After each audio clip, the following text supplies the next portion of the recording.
crianças, tudo bem com vocês? Espero que sim. Estamos no mês de setembro e em setembro nós vamos falar da independência do Brasil. 7 de setembro conta sua história linda, a história do nosso país. Desde que os portugueses chegaram aqui no Brasil, o nosso território passou a pertencer a Portugal. Tudo que tinha aqui no Brasil, a madeira do pau-brasil, o ouro, tudo era levado para Portugal. Os brasileiros ficavam tristes com isso, porque todas as nossas riquezas eram levadas para Portugal. Portugal explorava muito o nosso país. Então, muitos lutaram para conquistar a independência do Brasil. Entretanto, só em 7 de setembro de 1822 que ocorreu a independência do Brasil, quando Dom Pedro I foi às margens do rio Ipiranga, lá em São Paulo, e exclamou a frase: independência ou morte? E o povo brasileiro respondeu: independência, independência. E os brasileiros ficaram muito alegres com esse acontecimento. Com esse acontecimento, o Brasil ficou livre de Portugal, ficou independente de Portugal, ou seja, não obedeceria mais às leis de Portugal. É por isso que no dia 7 de setembro nós comemoramos a independência do Brasil. Pátria amada, pátria significa o nosso país. Pátria é o lugar em que moramos, em que nascemos, em que vivemos, que é o Brasil. Viva o Brasil! A historinha de hoje é a independência do Brasil. A história se passa em um país muito bonito, rico, cheio de plantas, flores e muitos animais. Desde que os portugueses chegaram no Brasil, no ano de 1500, o Brasil passou a ser colônia de Portugal. Mas o que isso significa? Significa que os governantes de Portugal podiam ocupar e explorar as terras brasileiras. Muitos anos se passaram e essa situação continuou assim. Foi então que o rei de Portugal teve que se mudar para o Brasil. Ele pegou um navio, colocou toda a sua família e veio para o Brasil. Morou aqui por alguns anos, mas ele teve que voltar. Quando ele voltou lá para Portugal, ele deixou aqui no Brasil o seu filho para governar o Brasil. E o nome dele era Dom Pedro I. Esse príncipe gostava muito do Brasil e as pessoas do Brasil também gostavam dele, porque ele era diferente do seu pai. Portugal passou a ter conflitos com os governantes aqui do Brasil, porque ele queria que o Brasil dependesse para sempre dele. Porém, Dom Pedro I não achava isso certo. Então, ele começou uma luta para mudar isso. E no dia 7 de setembro, ele foi até a beira de um rio chamado Rio Ipiranga, levantou a sua espada e gritou: independência ou morte. Desse dia em diante, o Brasil passou a ser livre. É por isso que todo dia 7 de setembro nós comemoramos a independência do Brasil. Vamos falar sobre o dia 7 de setembro. 7 de setembro foi escolhido como o dia da independência do Brasil. Nesse mesmo dia, em 1822, Dom Pedro proclamou a independência do Brasil. Apesar da liberdade simbólica, Portugal só reconheceu a liberdade do Brasil em 1825, após receber uma indenização. Vamos falar sobre alguns símbolos do nosso país? A bandeira nacional do Brasil. Suas cores representam as matas, o ouro, o céu, a paz e os estados representados pelas estrelas. O hino nacional brasileiro tem a letra de Joaquim Osório, Duque Estrada e a música de Francisco Manuel da Silva. As armas nacionais, elas representam a glória, a honra, a nobreza do Brasil. Elas aparecem em papéis oficiais e nos edifícios públicos, como o Palácio do Governo, ministérios e quartéis. O selo nacional. A finalidade do selo nacional é a autenticação dos documentos oficiais expedidos pelo governo e em diplomas. Atividade. Desenhe em seu caderno a bandeira do Brasil e pinte com as cores corretas. Siga o modelo ao lado e boa atividade.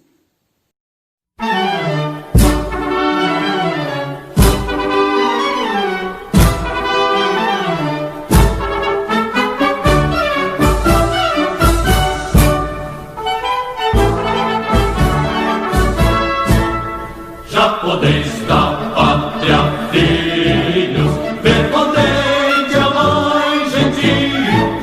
Já raiou a liberdade no horizonte do Brasil.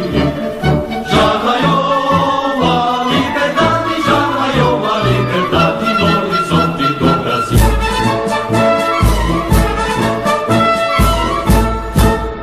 Brava gente brasileira, onde vá, devo servir, ou ficar a pátria livre, ou morrer pelo Brasil, ou ficar a pátria livre, ou morrer pelo Brasil.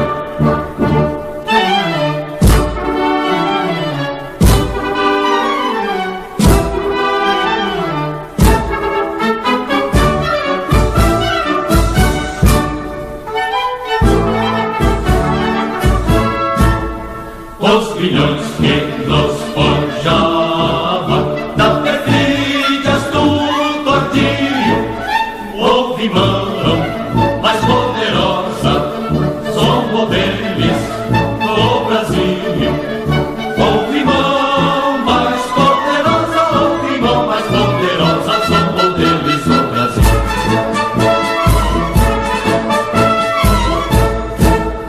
Brava gente brasileira, onde vá, devo servir, ou ficar a pátria livre, ou morrer pelo Brasil, ou ficar a pátria livre, ou morrer pelo Brasil.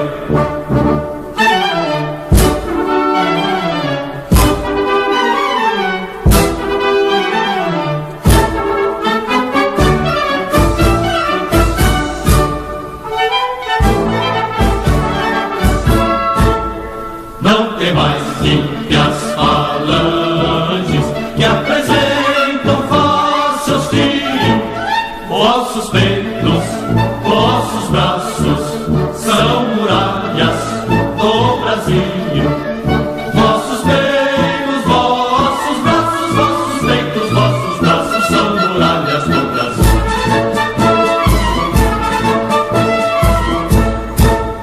Brava gente brasileira, onde vá, devo servir, ou ficar a pátria livre, ou morrer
Meus amores, na nossa aula de português vamos estudar sobre o grau do substantivo. O grau do substantivo indica a variação do tamanho do ser. O grau aumentativo indica um aumento de tamanho e o diminutivo indica uma diminuição do tamanho. O nome já está falando. Observe os exemplos. Casa, casinha, casarão. Agora, assistam ao vídeo do grau do substantivo e realizem os exercícios no livro de atividades, lá nas páginas 91 e 92. Olá, meus amores! Hoje vamos falar sobre aumentativo e diminutivo do substantivo. Quando queremos indicar o tamanho de cada ser, usamos o aumentativo e o diminutivo. Ou seja, usamos o diminutivo quando queremos indicar que algo ou alguém está menor que seu tamanho normal. Ou aumentativo, quando queremos dizer que determinada coisa está maior que o normal. Muito fácil, não é mesmo? Vamos para algumas dicas. Para formar o diminutivo, pegamos a palavra escrita de maneira normal e acrescentamos uma terminação que indica o tamanho pequeno. E é dessa maneira que devemos fazer para formar o aumentativo. Pegamos o substantivo em sua maneira normal e acrescentamos uma terminação que indica o tamanho maior. Vamos observar alguns exemplos? No meio, deixarei o substantivo no grau normal. Do lado esquerdo estará o aumentativo e do lado direito o diminutivo. Vamos lá? Boca, boquinha, bocarra, caneca, canequinha, canecão, chapéu, chapeuzinho, chapelão, casa, casinha, casarão, fogo, foguinho, fogaréu, gato, gatinho, gatão, lobo, lobinho, lobão, nariz, narizinho, narigão, porta, portinha, portão, papel, papelzinho, papelão. Agora é com você. Que tal usar tudo o que você aprendeu na aula de hoje? Beijos e até a próxima aula! Essa é a nossa aula de matemática. Vamos rever o conteúdo, verificação da divisão ou prova real. Tia Rafaela vai passar um vídeo sobre a verificação da divisão. Prestem bastante atenção para realizar as atividades que estão lá no cronograma. Olá, meus amores, tudo bem? Hoje vamos ter mais uma aula de matemática, certo? E o assunto é verificação da divisão ou tirar a prova real, é a mesma coisa, certo? Então, para a gente poder verificar melhor, eu trouxe aqui os termos da divisão para a gente poder memorizar. O 12, nesse caso, é o dividendo, o 4 é o divisor, o 13 é o quociente e o que sobra é o resto, certo? Então, estão preparados para a aula de hoje? Então, preste bem atenção agora no vídeo que a prova vai passar para vocês, tá certo? Olá, meus amores, tudo bem? Agora iremos trabalhar a verificação da divisão, que é a mesma coisa que tirar a prova real, certo? Deixa a prova organizar aqui direitinho para que vocês possam ver, certo? Então, vamos lá. Eu trouxe primeiro uma continha de divisão simples e uma divisão exata, para te ensinar como tirar a prova real dessa divisão. Vamos lá? Que é a mesma coisa que verificar a divisão. Então, 15 dividido por 3 dá 5. Observe que 5 vezes 3 é 15, para 15 nada. Lembra que para você saber divisão é necessário você estudar multiplicação nesse caso, certo?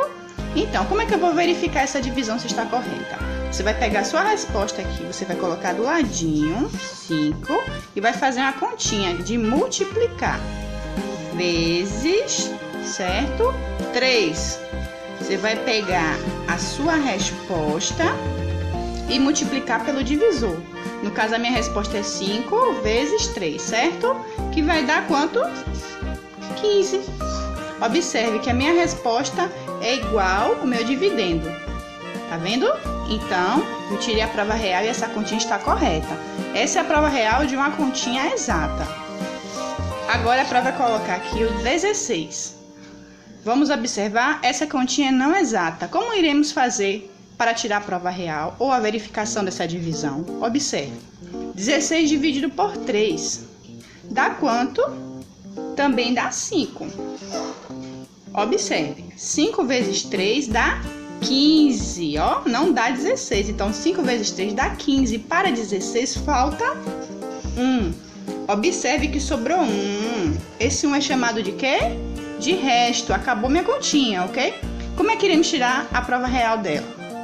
Iremos pegar a nossa resposta da mesma forma. 5. Iremos fazer outra continha.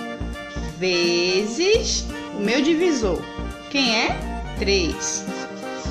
Então, 5 vezes 3, a minha resposta vezes o meu divisor dá quanto? 15. Ó, Pro, mas não está correto ainda. O que eu devo fazer? Agora, para dar, olha só, deu 15, não deu 16. Para dar 16, nesse caso, eu vou pegar o meu numeral 1, que é o meu resto, certo? E vou colocar aqui embaixo do 15. No caso, eu tenho que colocar, ó, unidade embaixo de unidade. Vou colocar o sinal de mais, vou passar o tracinho, tá acompanhando? Eu peguei o meu resto. Essa é uma divisão não exata. Então, agora eu vou aqui, ó, 5 mais 1 dá 6, e eu vou descer 1. Observe que agora deu 16, igualzinho ao meu dividendo. Então, dessa forma, eu pude tirar a prova real da minha divisão, ok? Vocês entenderam? É bem simples. Então, tem duas formas. Tem a mais simples com a divisão exata e essa que a Pro acabou de fazer com a divisão não exata quando tem resto, certo? Espero ter ajudado com as dicas da Pro. Geografia, vamos continuar com o conteúdo do governo do município. No município atua 3 poderes: o executivo, o legislativo e o judiciário. No governo municipal, o poder executivo é exercido pela prefeitura, que são o prefeito, o vice-prefeito e os secretários. Esse poder executa as leis e representa o povo em si. O legislativo é representado pela Câmara Municipal, exercido pelos vereadores. Já o judiciário, como o próprio nome diz, é formado pelos juízes, que têm a função de garantir o cumprimento das leis. Dessa forma, o prefeito, o vice-prefeito e os vereadores são pessoas que administram o município. Atualmente, o nosso prefeito é Dr. Gilson Andrade. E esse ano de 2020, teremos eleições para escolher um novo prefeito. Agora, assistam ao vídeo sobre a administração municipal.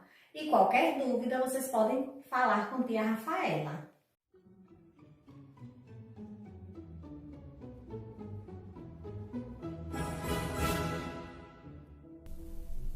Crianças, vocês sabem como funciona uma administração de uma cidade? Ah, o prefeito manda em tudo, é. Não é bem assim, não. Um prefeito não detém um poder centralizado. Seu poder é limitado. Numa administração, o poder é dividido em 3: executivo, legislativo e judiciário. Foi no período do Iluminismo que essa divisão surgiu, baseada na teoria de Montesquieu, acreditando que essa divisão seria mais correta, equilibrando o Estado juntamente com o povo. Assim, algumas propostas, julgamentos e execuções estariam mais próximas da realidade e da necessidade. Para compreender uma administração, precisamos entender sobre o processo político. No Brasil, os candidatos precisam ganhar as eleições municipais para assumirem os cargos de prefeito e de vereadores. Eles vencem com o voto da maioria. O Brasil é exemplo de eleições democráticas, ou seja, o povo que vota. O voto no Brasil é obrigatório. Assim que um prefeito assume, ele torna-se membro do Poder Executivo. Como ele passa o tempo estudando propostas, assinando decretos, pregões, editais, recebendo políticos ou empresários, quase não tem tempo para atender o povo. Para isso, contrata-se um assessor, que é responsável pela agenda do prefeito e por levar os problemas da população diretamente a ele. O prefeito também pode escolher seus secretários. como cargo de confiança, mas o ideal de uma prefeitura é que os funcionários sejam contratados através de concursos públicos. Para que tudo esteja de acordo, os eleitos vereadores assumem os cargos na Câmara de Vereadores. Eles são representantes do Poder Legislativo. São eles que criam as leis ou aprovam projetos de lei do Executivo. O papel de um vereador é criar projetos de lei e fiscalizar a administração municipal e analisar se o prefeito está fazendo a coisa certa. Numa cidade, o poder judiciário está ligado ao juiz, que é quem julga. Os juízes não são eleitos, são nomeados através de concursos públicos. Cabe ao juiz tomar decisões, tanto em caso de processos ou autorizar simples festas nas cidades. Os juízes trabalham no fórum da cidade. E quem paga o salário desse povo todo? Nós. Nós? Como assim, Dorinha? Nós pagamos o salário deles, pois é através da arrecadação de impostos, como IPTU e ISS, por exemplo, são dinheiros que entram nos cofres públicos e são remetidos aos salários deles. Então, pela lógica, eles são nossos empregados? É, pela lógica, sim. Então, se quisermos reclamar alguma coisa que eles façam de errado, é só mandarmos ele embora, não é? Despedi-los. Aí é que está, não é tão fácil assim. Para que isso ocorra, é preciso realizar um processo de cassação do mandato, ou no caso do prefeito, é um processo que se chama impeachment. Mas não basta acusar uma administração. Toda acusação tem que ser acompanhada de provas que comprovem as denúncias. Existem muitos problemas como a corrupção, mas não podemos generalizar. Existem muitas pessoas de boas intenções que querem realmente o melhor para a cidade. Crianças, é isso que temos que pensar na hora de votarmos. É, Dorinha, mas de boas intenções o inferno está cheio. Crianças, na nossa aula de ciências, vamos estudar ainda sobre os animais, só que hoje vamos estudar sobre os animais ameaçados de extinção. O que é extinção? Extinção é o desaparecimento dos indivíduos de uma espécie, ou seja, quando deixam de existir. E tem vários motivos que uma espécie pode deixar de existir.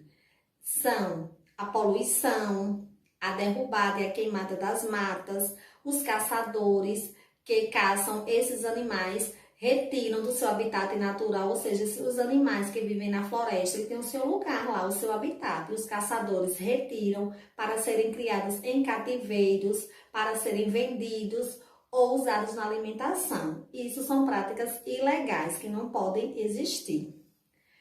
Tem uma atividade para vocês, né, lá no cronograma. E agora vocês vejam um vídeo a seguir de algumas espécies de animais ameaçados de extinção.